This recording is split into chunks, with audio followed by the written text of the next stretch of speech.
BNR gold and diamonds తరుగు తక్కువ బంగారం ఎక్కువ ఇప్పుడు మన వైజాగ్లో. ఎలక్షన్ చంద్రబాబు నాయుడు గారికి యాక్సిడెంట్ ఓడిపోయినాం కదా, గవర్నమెంట్ అవును ఓడిపోయింది. అవును అప్పుడు ఒక సినిమా ఒప్పుకొని షూటింగ్కి పోతే నాకు అర్థమైందండి, రమాప్రభ కరెక్ట్, మీ కాలం కరెక్ట్, మా కాలం కరెక్ట్, ఈ కాలం ఏంటి ఇట్లుంది, ఉమ్, నాకు తేడా కనిపించేసిందండి. ఉమ్, షూటింగ్ దగ్గర ఎంత దరిద్రంగానంటే ఆర్టిస్ట్కు విలువ లేదు, అసలు షూటింగ్కు విలువ లేదు, ఎవడి పనాలు చేసుకుంటున్నారు. అసలు ఆ కల్చర్ మొత్తం పోయి వీధి నాటకాలు వేస్తారు చూడండి, అవును అట్లా కనిపించిందండి నాకు. రమాప్రభ యు ఆర్ కరెక్ట్ అన్న అనుకున్న మనసులో. ఉమ్, అవును అట్లా ఇప్పుడు మా పీరియడ్కి ఈ పీరియడ్ కనపడుతుందండి క్లియర్గా. ఉమ్, అవును మా అసలు మా సినిమా నాకు నాకు ప్రామిస్ చెప్తున్నా, పొద్దున మీతో మాట్లాడిన తర్వాత ఒక్కసారి ఎందుకో అట బ్యాక్ పోతే కోడి రామకృష్ణ గారు షూటింగ్కి వస్తే అదొక పిక్నిక్ స్పాట్ లాగా కనపడేది. ఆయన వస్తుంటే ఆయన బట్టి అసిస్టెంట్లు నడుచుకుంటా అసలు ఎంత కళ కళ సరదాగా కళ ఉండేది, ఎంత కళగా ఉండేది.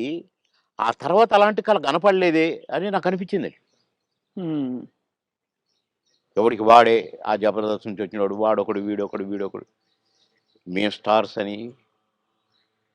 కానీ మేము ఎప్పుడు అనుకోలేదే అవును స్టార్స్ అని. ఏదో భగవంతుడు అవకాశం ఇచ్చాడు, ఆర్టిస్ట్ అనుకునేదే తప్ప వామ్మో ఇప్పుడు ఊళ్ళో ఒక్కొక్కళ్ళు మెయింటెనెన్స్, అది కథ వ్యవహారం. ఇప్పుడు ఏముంది సార్, ఒక టీవీ షోలో కనిపిస్తేనే పెద్ద స్టార్ లా ఫీల్ ఆ, అయిపోతున్నారు. ఒక బిగ్ బాస్కి వస్తే ఎక్కడో వెళ్ళిపోతున్నారు వాళ్ళు. అయిపోతుంది. తర్వాత వాళ్ళ ప్రొఫైలే మారిపోతుంది. ప్రొఫైల్ మారిపోతుంది, సరే నవ్వుల పాలవుతున్నారు. అవును అసలు చూసారా సార్ నా బిగ్ బాస్ ఎప్పుడైనా? అస్సలు చూడనండి, నేను అగెనిస్ట్ దానికి. ఉమ్, ఎందుకంటే కల్చర్కి అగెనిస్ట్ అని ఫీల్ అవుతాను నేను, అవును కరెక్ట్. సంస్కృతికి అగెనిస్ట్ అని ఫీల్ అవుతాను నేను.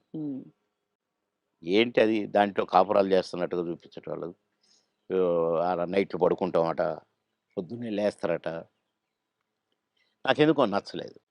అసహజంగా అనిపిస్తుంది. అసహజంగా. అవును సార్, మీరు ఆ, లాస్ట్ చేసిన సినిమా ఏది? ఇప్పుడు 10 సినిమాలు చేస్తున్నానండి ఇప్పుడు. అదే అంటే లాస్ట్ విడుదలైన సినిమా మీది?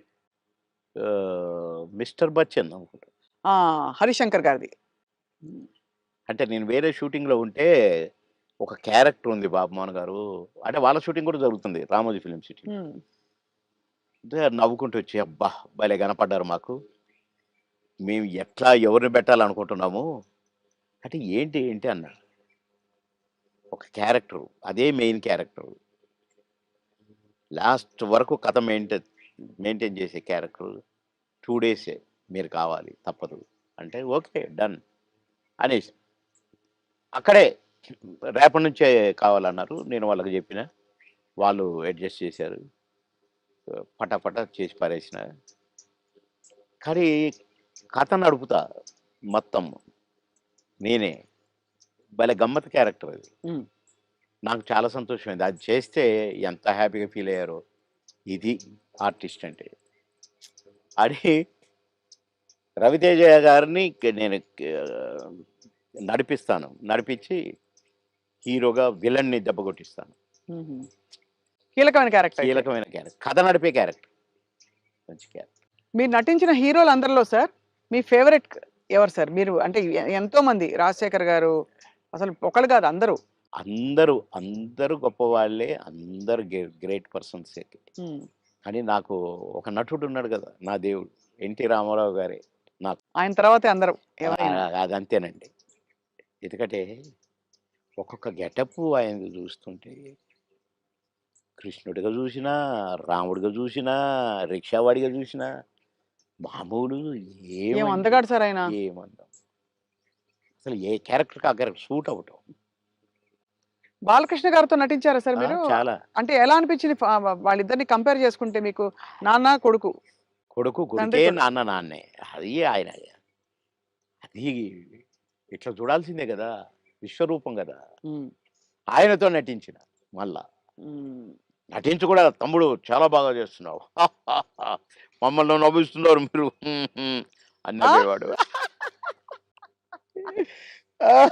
ఉమ్, ఎంత సంతోషం. సంతో గ్రేట్. అవును. ఇప్పుడు 10 సినిమాలు చేస్తున్నారా సార్ మీరు? అందులో 2 సినిమాలు మంచి సినిమాలు చేస్తాను. అమెజాన్ వాళ్ళదొకటి, ఇంకొకటి అది వాళ్ళది. ఆహ్, అది అన్ని భాషల్లో రిలీజ్ చేయడానికి ప్లాన్ చేస్తారట. హ్మ్. ఒకటేమో గ్రామ పెద్దగా భలే క్యారెక్టర్ ఉండేది. హ్మ్. ఈ అమ్మాయి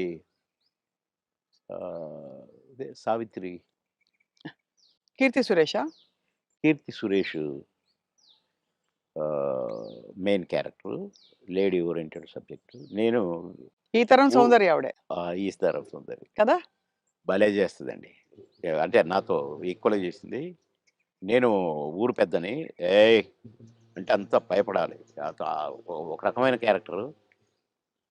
నేను క్యారెక్టర్ చేసిన నేను. హ్మ్. ఏమి హ్మ్. అని చేసి ఒక డైలాగ్ చెప్తానన్నమాట. అట్లనే అయిపోయిందండి. కట్ అన్నాడు ఆ డైరెక్టర్. ఏంటి మీరు అట్లా అయిపోయారని డైరెక్టర్ అంటే, నాకు భయమైంది. సార్‌కు కోపం వచ్చింది నా మీద అంటుంది. నేను నిజంగా ఆమెను తిడతాననుకుంటుంది. ఓహో! యాక్ట్ చేస్తుంటే. కాదమ్మా ఆయన క్యారెక్టర్ అది. మీరెందుకు అలా అయిపోయారని అంటే, నాకు భయమైందండి అనంటే, నువ్వు అది చాలా బాగొచ్చింది. మేము ఇలాగే ఉంచుతాం సినిమాలో అని అట్లా. హ్మ్. అంత మంచి క్యారెక్టర్ అది. హ్మ్. నా కారు నేను పోతున్నా, నా కారు మీద చైరు. ఎక్కడైనా ఆగితే వెంటనే చైర్ అక్కడ ఉంటదనమాట. హుహు. భలే క్యారెక్టర్‌కి. క్యారెక్టర్. హ్మ్. అన్నీ ఉంగరాలు, బంగారం, పెద్ద పెద్ద మీసాలు. అది భలే చేశాను. హ్మ్. ఇంకొక సినిమా గూడా చాలా బెస్ట్ క్యారెక్టర్. హ్మ్. మంచి సినిమా. అది కూడా ఇప్పుడు నేనెట్లా వరించొస్తున్నాయి అవకాశాలు మీకు సార్? అంటే నేను ఆశ్చర్యపడ్డ క్యారెక్టర్‌లు ఈ 2. హ్మ్. మిగతాయి అంటే కొద్దిగా మామూలే అనుకోండి. చిన్న చిన్న క్యారెక్టర్స్. కానీ అందులో ఒకటి 'మర్రి చెట్టు కింద మనోళ్ళ' ఏదో ఒక సినిమా మాత్రం ఆహ్, నేను ఒక ఫాదర్ క్యారెక్టర్. నా కొడుకు అమెరికాలో ఉంటాడు. మేము భార్యాభర్తలం ఇక్కడ ఉంటాం. నేను అన్నపూర్ణమ్మ. మేము నానా అవస్థలు పడుతుంటాము. అన్నీ ఉండి. హ్మ్. కొడుకు మాత్రం హ్యాపీగా అక్కడ ఉంటాడు. అది భలే మంచి హ్మ్. క్యారెక్టర్ అది హ్మ్. కూడా.